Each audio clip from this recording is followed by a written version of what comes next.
Hello YouTube followers and newbies alike.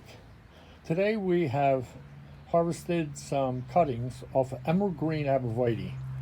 These Abrovite are most beautiful for borders and by themselves in your yard. They are tall, cylindrical, thin shaped and dense conifers that are really a nice accent to your yard. Before we get started on showing you how to cut these prunings down into cuttings to stick in the rooting bed, I'd like to donate this video to my cousin's granddaughter Jessica, who I just found out this morning is an avid gardener and one of my most dedicated followers on my YouTube channel. So Jessica, this one's for you. Here are one of the prunings that I took off of the Emerald Green Abrovite. And as you can see, it has numerous branches. And we're going to trim this piece of pruning down into probably 4 or 5, maybe 6 cuttings that will turn this one pruning into about 6 Emerald Green Abrovite plants. So what we'll do is we'll start pruning the branches off.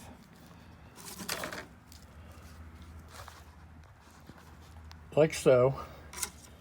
And let me set this down here.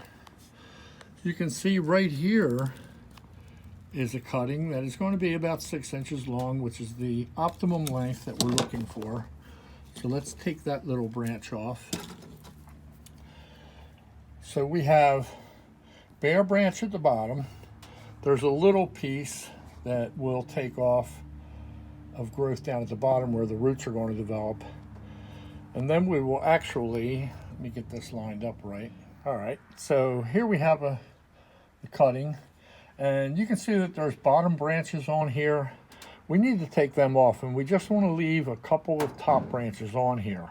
If there are too many leaves on the plant when you're trying to root it, it will actually rob the entire stem of water. Since there's no rootings established on the cutting yet to draw water from the ground, these plants will only absorb water through their leaves. But if you have too many leaves, the leaves will absorb so much water that the stems will actually not get enough water to remain viable. So we want to definitely take some of these lower branches and leaves off of here.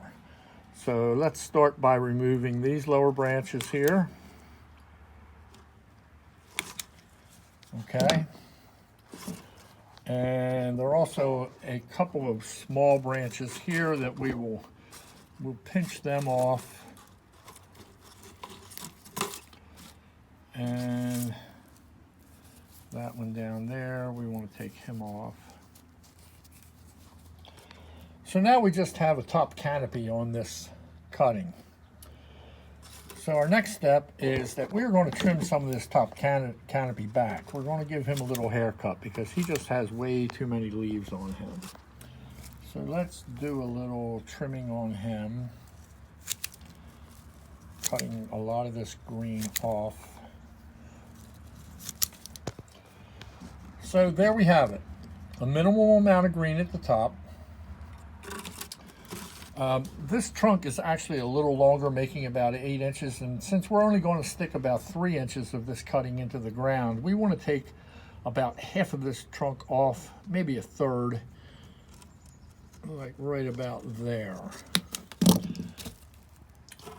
Now when we stick this cutting, this main trunk will be in the ground and the remaining leaves on the top of the cutting will remain above the soil.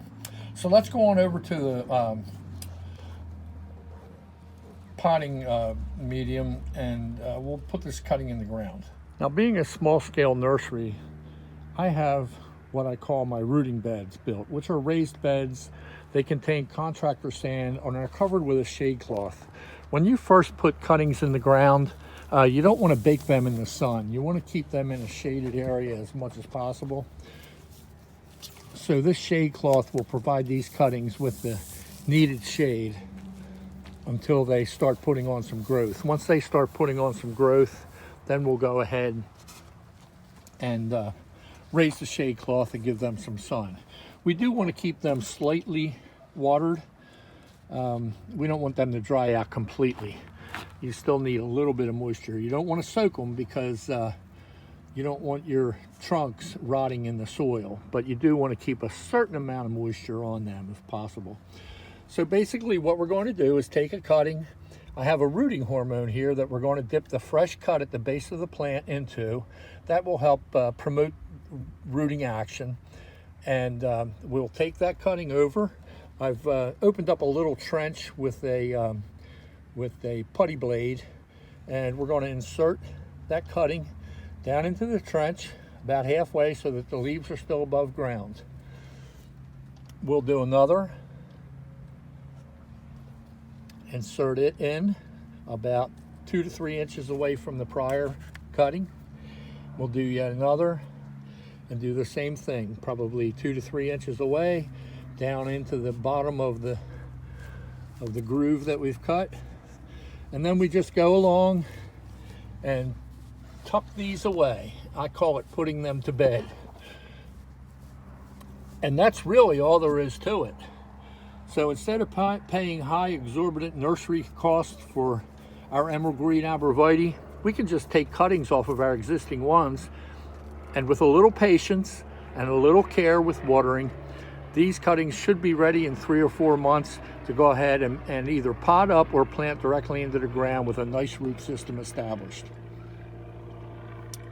If you like this video, please hit the like button and the subscribe and ring the bell. That way you won't miss any more of our upcoming videos.